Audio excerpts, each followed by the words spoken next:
بسم الله الرحمن الرحيم. الحمد لله رب العالمين، والصلاة والسلام على سيد الأنبياء والمرسلين سيدنا ونبينا ومولانا محمد وعلى آله وأصحابه أجمعين. أما بعد، فعن سلمان الفارسي رضي الله تعالى عنه قال خطبنا رسول الله صلى الله عليه وسلم في آخر يوم من شعبان فقال: يا أيها الناس، قد أظلكم شهر عظيم، شهر مبارك، شهر فيه ليلة خير من ألف شهر، جعل الله صيامه فريضة وقيام ليله تطوعا، من تقرب فيه بخصلة من الخير كان كمن أدى فريضة فيما سواه، ومن أدى فريضة فيه كان كمن أدى 70 فريضة فيما سواه، وهو شهر الصبر، والصبر ثوابه الجنة، وشهر المواساة وشهر يزاد فيه رزق المؤمن. وعن عمرو بن شعيب عن أبيه عن جده رضي الله تعالى عنه قال: خصلة عن رسول الله صلى الله عليه وسلم قال: خصلتان من كانتا فيه كتبه الله شاكرا صابرا، من نظر في دينه إلى من هو فوقه فاقتدى به، ونظر في دنياه إلى من هو دونه فحمد الله على ما فضله الله عليه، كتبه الله شاكرا صابرا. ومن نظر في دينه إلى من هو دونه ونظر في دنياه إلى من هو فوقه فأسف على ما فاته منه، لم يكتبه الله شاكرا ولا صابرا. رواه الترمذی. محترم بزرگوں، عزیزوں اور بھائیوں، یہ رمضان مبارک کا مہینہ ہے. حضور اکرم صلی اللہ تعالی علیہ وسلم نے اس مبارک مہینے کی جو خصوصیات بیان فرمائی ہیں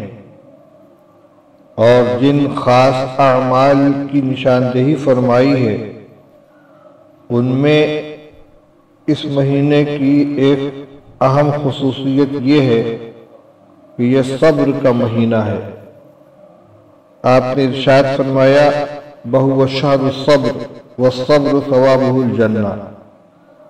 یہ صبر کرنے کا مہینہ ہے اور صبر کا ثواب جنت ہے. صبر ایک اعلیٰ درجے کی خصلت اور صفت ہے جو اللہ کو بہت محبوب ہے اور جس کے اوپر قرآن و حدیث میں بڑے بڑے وعدے فرمائے گئے ہیں. ایک جگہ ارشاد فرمایا: یا ایھا الذین آمنوا استعینوا بالصبر والصلاۃ ان اللہ مع الصابرین. کہ اے ایمان والو، اللہ کی مدد حاصل کرو صبر کے ذریعے اور نماز کے ذریعے، بے شک اللہ تعالی صبر کرنے والوں کے ساتھ ہے.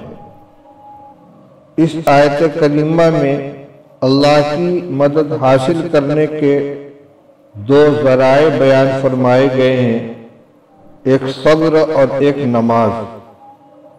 صبر کے معنی آتے ہیں ناگوار چیز کو برداشت کر لینا.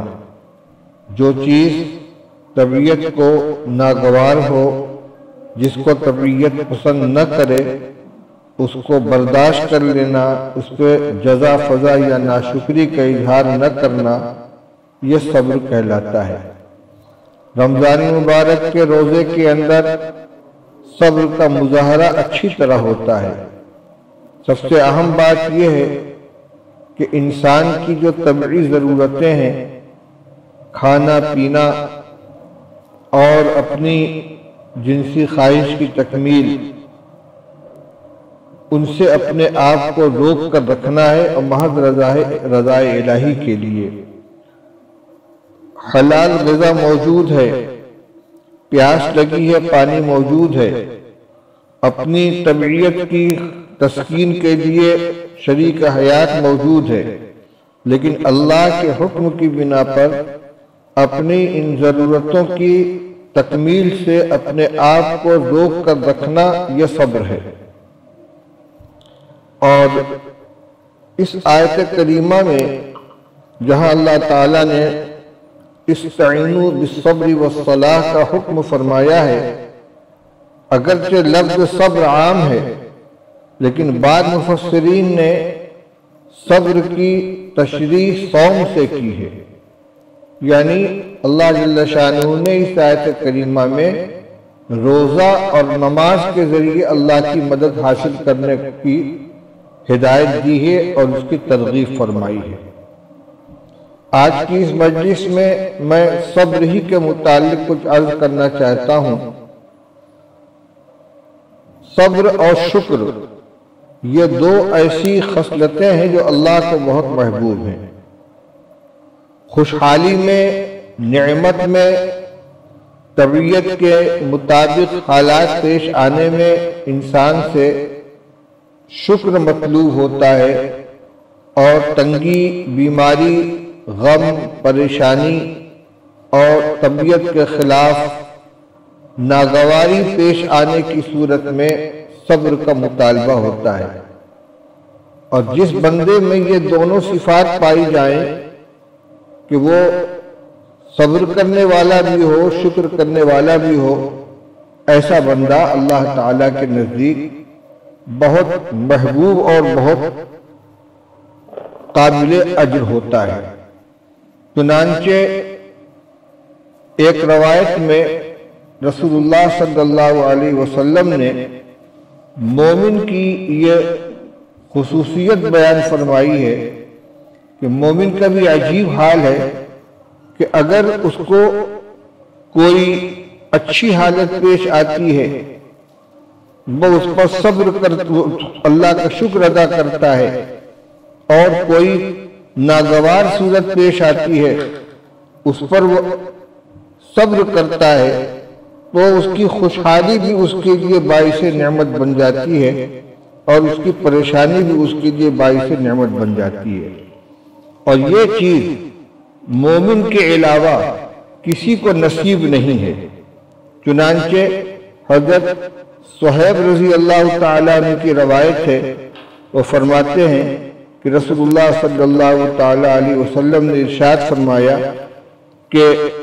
مومن کا بھی عجیب حال ہے کہ اگر اس کو اچھی حالت پیش آ جائے تو وہ اس پر شکر کرتا ہے اور یہ اس کے لیے باعث خیر بن جاتی ہے، اور اگر اس کو کوئی تکلیف پہنچتی ہے اس کے اوپر وہ صبر کرتا ہے تو یہ چیز اس کے لیے باعث خیر بن جاتی ہے، اور یہ نعمت کسی اور کو حاصل نہیں ہے۔ ہمیں اپنے اندر ان دونوں خصلتوں کو پیدا کرنے کی کوشش کرنی چاہیے۔ کوئی بھی اچھی خصلت بغیر محنت کے اور بغیر کوشش کے اپنے اندر داخل نہیں ہوتی۔ روزے کے کو جو صبر کا مہینہ قرار دیا گیا ہے تو ایک تو وقتی صبر ہے کہ ہم نے کھانے پینے سے اپنے آپ کو روک رکھا ہے، لیکن صبر ہماری صفت بن جائے اور ہماری خصلت بن جائے، اس کے لیے توجہ کے ساتھ اور کوشش کے ساتھ محنت کرنی پڑے گی۔ رسول اللہ صلی اللہ تعالی علیہ وسلم نے ارشاد فرمایا، یہ روایت حضرت عبداللہ ابن عمرو بن عاص رضی اللہ تعالی عنہما کی ہے، وہ فرماتے ہیں کہ رسول اللہ صلی اللہ علیہ وسلم نے فرمایا کہ خصلتان من کانتا فیہ کتبہ اللہ شاکرا صابرا، دو خصلتیں ایسی ہیں کہ جس کے اندر یہ دونوں پائی جائیں اللہ تعالیٰ اس کو شاکر اور صابر لکھ لیتے ہیں، یعنی اللہ تعالیٰ کے یہاں اس کا شمار شاکرین اور صابرین کے فہرست میں ہو جاتا ہے۔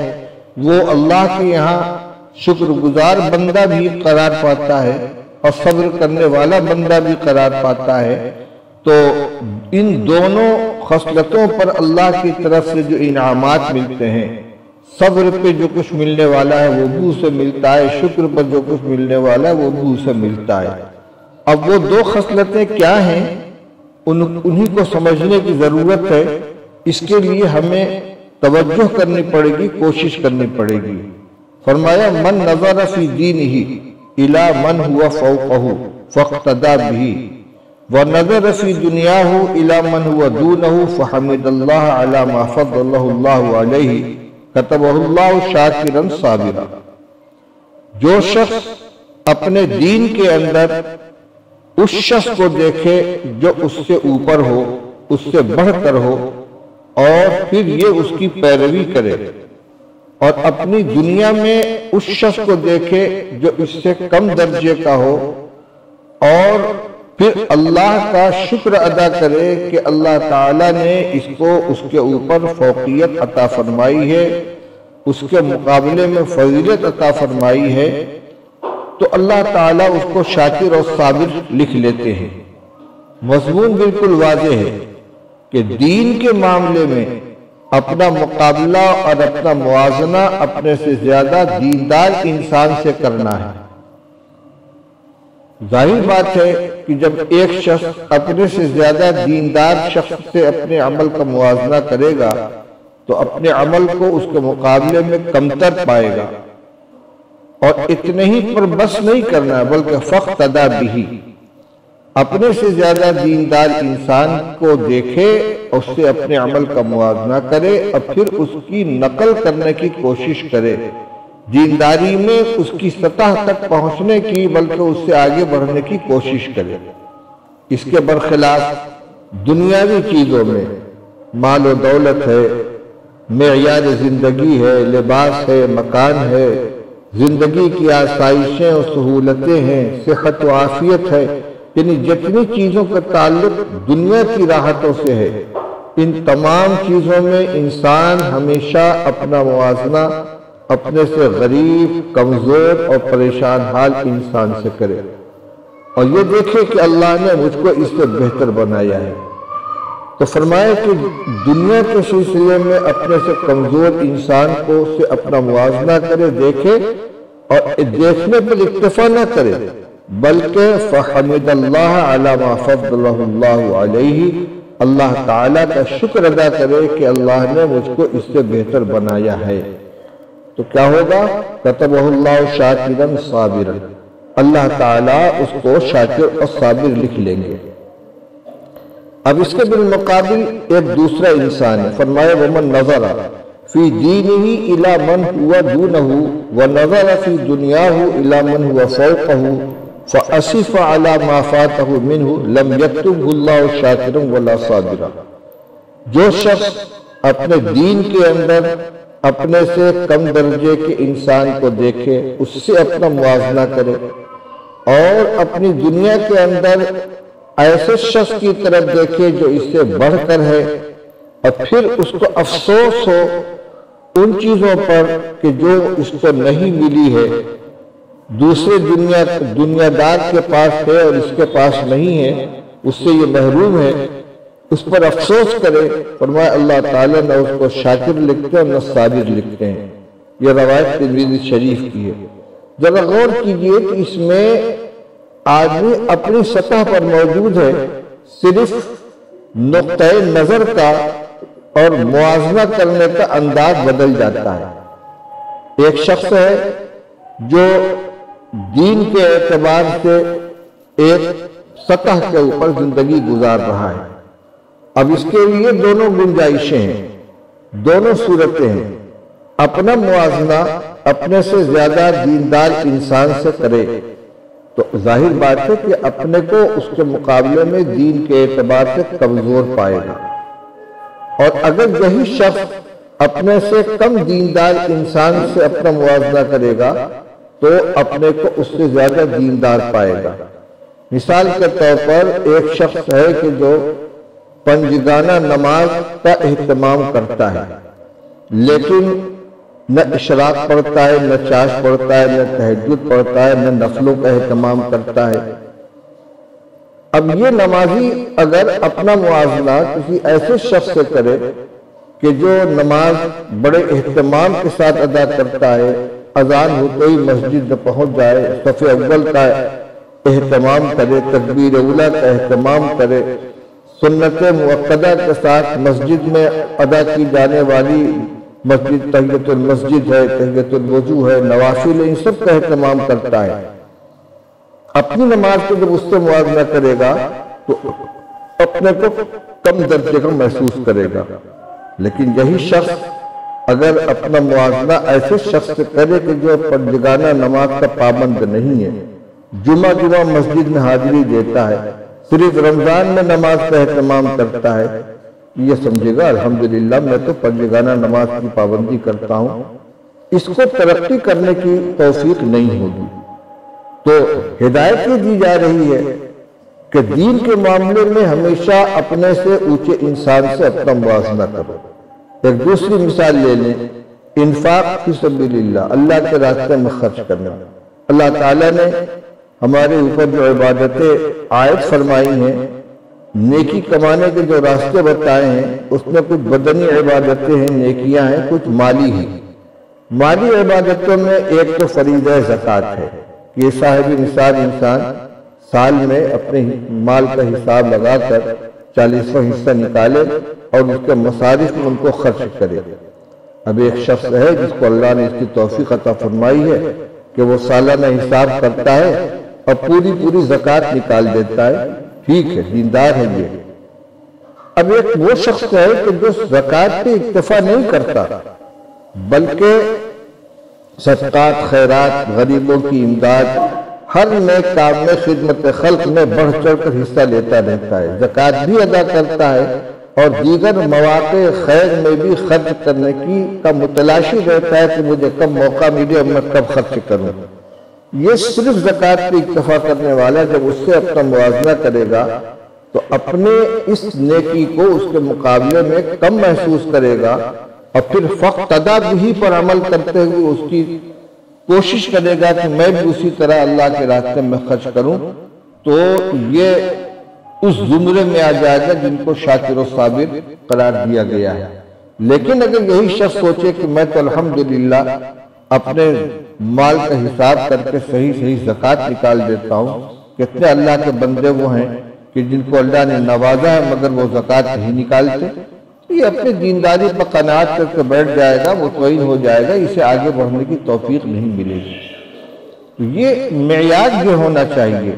کہ دین کے معاملے میں ہمیشہ اپنے سے اونچے انسان سے اپنا موازنہ کرے، نیک اعمال میں ہمیشہ اپنے سے زیادہ دیندار انسان سے اپنا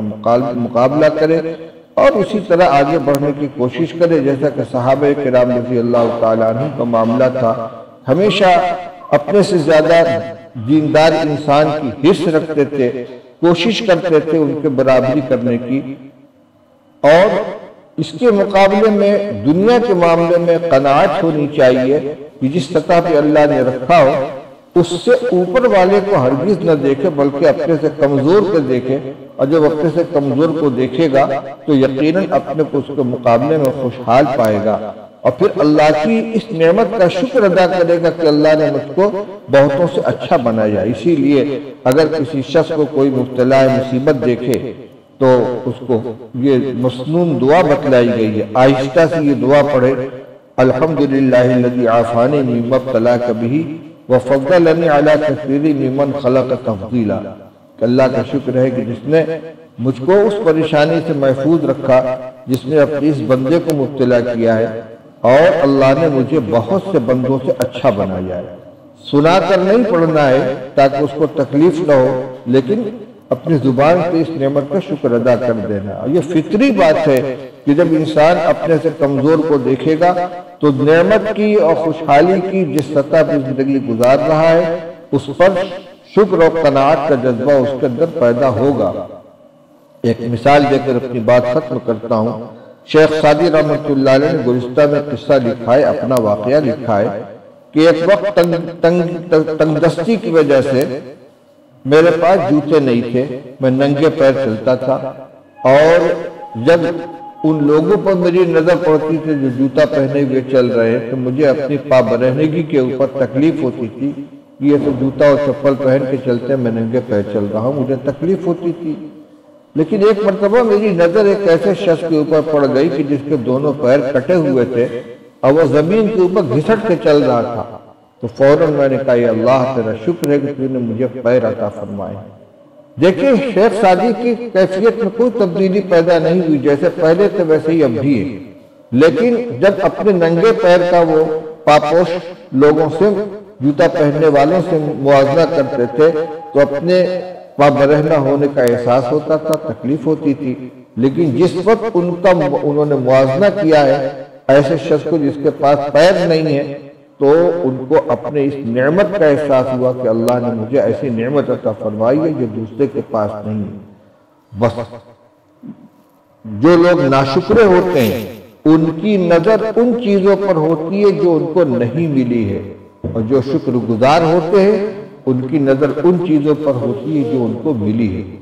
اللہ تعالی ہمیں اس مہینے کی قدر کرنے کی توفیق عطا فرمائے، اور اس مہینے کے ذریعے اللہ تعالیٰ جو صفات ہمارے اندر پیدا فرمانا چاہتے ہیں، جن میں صبر و شکر کی صفات بھی ہے، اللہ تعالیٰ ہمیں اس کو اپنے اندر پیدا کرنے کی توفیق عطا فرمائے۔ وآخر دعوانا الحمدللہ رب العالمین۔